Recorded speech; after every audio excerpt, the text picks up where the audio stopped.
In my second lecture for this last day of Unit 6, I'm going to review changing artistic visions of Mary, the mother of Jesus.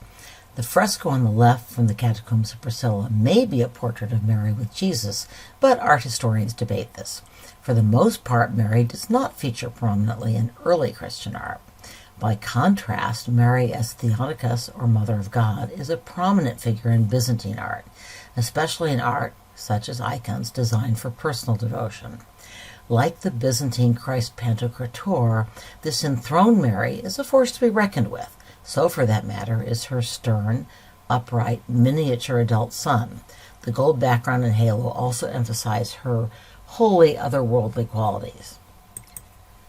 This later Byzantine post-iconoclasm mosaic of Mary and Jesus likewise shows a regal, unemotional, majestic Mother of God. Really, Mary as Empress, a fitting companion for Christ Pantocrator.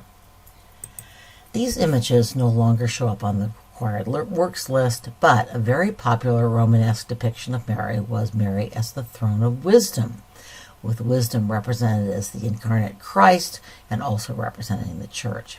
Despite the emotional warmth that's inherent in the theme of mother and child, I think this Mary remains a rather distant and impassive figure.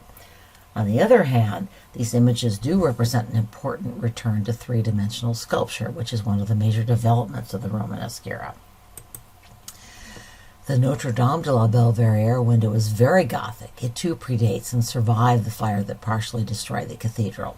You should see the resemblance to the Romanesque throne of wisdom that I just showed you. There are even similarities to the early Byzantine Theotokos icon.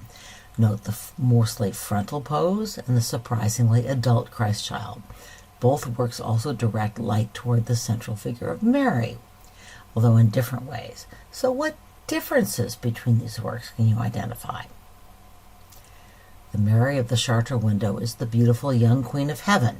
Note the jeweled crown. She is less severe and less aloof than the Theotokos. Further contrast is created by the two very different media. The lux nova, that is the sacred light of Abbot Suger, that the stained glass window lets in, comes from outside. The light in the icon is generated by the reflected gold of the panel. In other words, it's contained within the works. Notre Dame de la Belvedere from the Chartres Cathedral is the subject of the 15-minute short essay you will write as part of your unit test.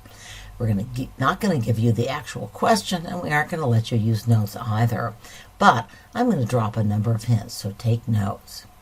First, and as always with AP Art History essays, you want to know your basic identifiers. The essay will give you the title and location.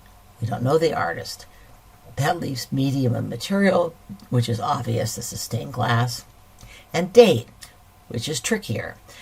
The central lancet with Mary and Jesus dates to around 1170 CE, which makes this early Gothic, really on the cusp of Gothic and Romanesque. I've already noted that the depiction of Mary as the throne of wisdom is a common theme in Romanesque art. The more Romanesque elements are even clearer when we fast forward to late Gothic sculpture and examine statues such as this younger, softer, more approachable Mary on the right. This Mary is not just holding, but actively interacting with her infant. Yes, Mary is still the Queen of Heaven, note the crown, but she is more human and more approachable. Both images, however, reflect the adoration of Mary that is a key characteristic of the Gothic era and was especially important to Chartres, as well as to the Christian humanism of the time. We're also seeing a return to classical styles of sculpture. Note the contrapposto and the way Mary's weight shifts to hold her baby. The draperies, too, reflect a classical style. These jam statues are not required works, but they used to be ECB favorites. Again, note the gentler, more human Mary. But back to our required work and some background for your essay. Like most medieval Christian art, Notre Dame de la Belvedere is filled with iconography or symbols that send a specific and usually well-understood message to the viewer. In this case, also the worshiper. Mary sits on the throne of wisdom. Her crown signals that she is Queen of Heaven, ruling together with her Son.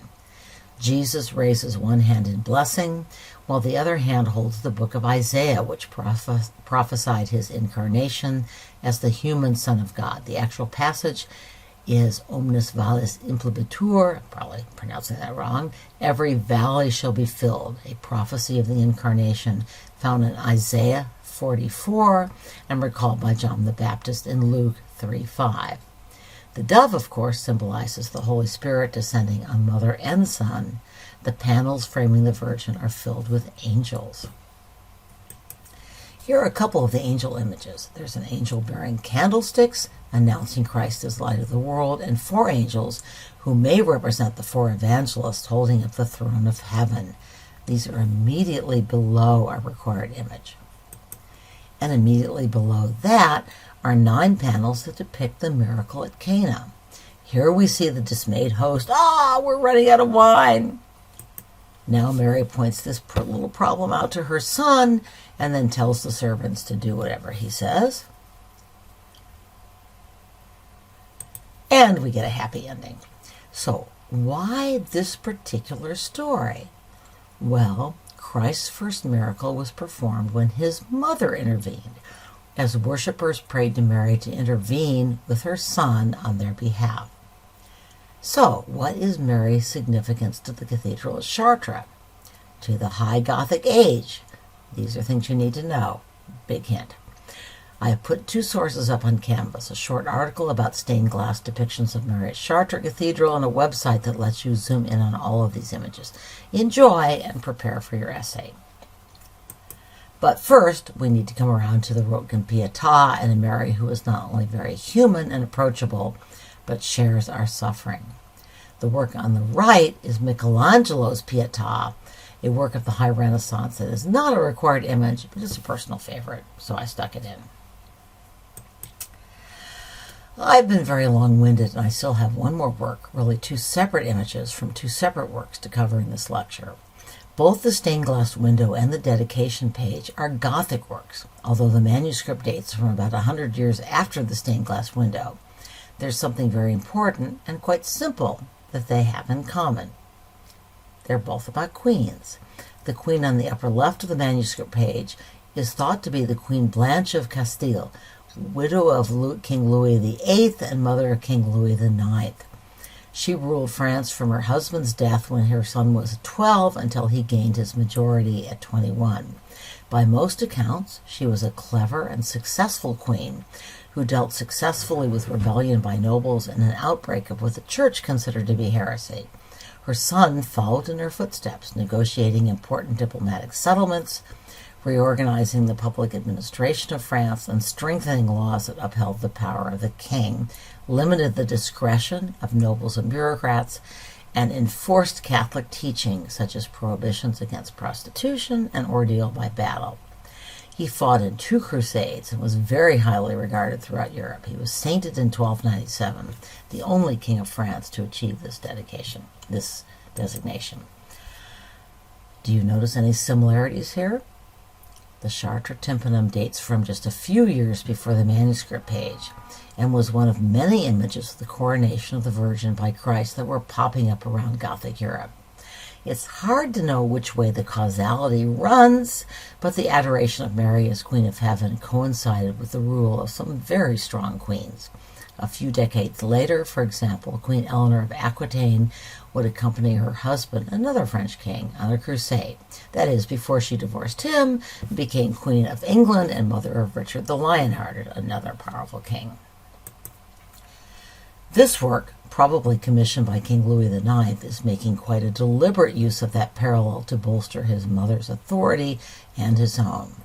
Note that Louis bears several symbols of royal power: a scepter, indicating his kingly status, topped by the fleur-de-lis symbol of French kings. He is holding a small golden ball, which may represent the tribute that French kings and queens would traditionally give the presiding bishop upon their coronation. Louis IX, the devout Catholic, sought to uphold the church, but he also pretty unabashedly used the church to bolster his own power. Note the parallels. Justina and Theodora also bear symbols of power. At the bottom of the page, we see the theologian directing the content of the work, as well as the scribe. Note that the image of scribes features in earlier manuscripts, although the early medieval figures on the right are both evangelists.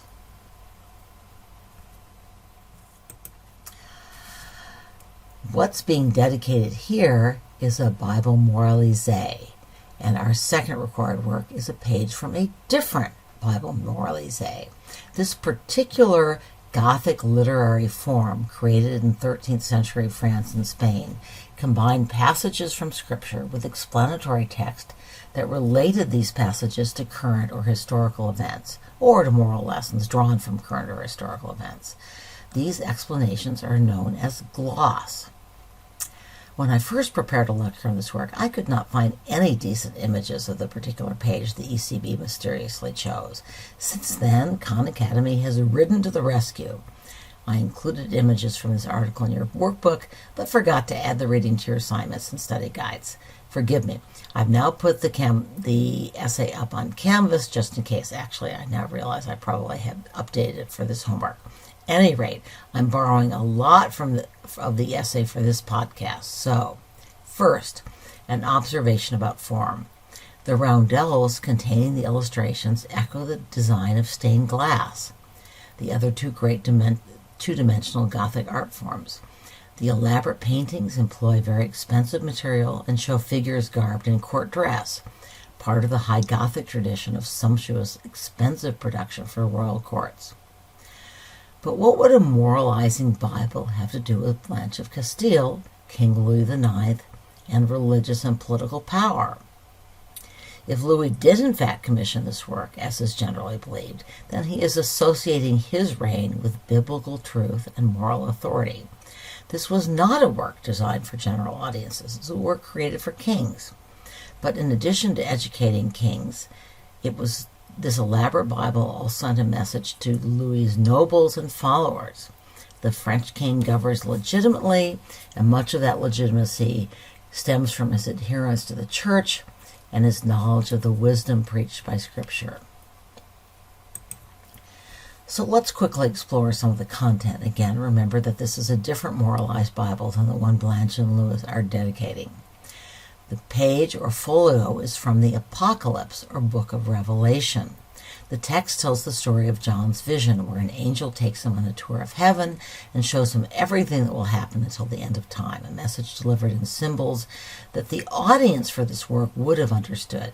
Basically, there is an ongoing battle between God and evil, and ultimately God and his angels win.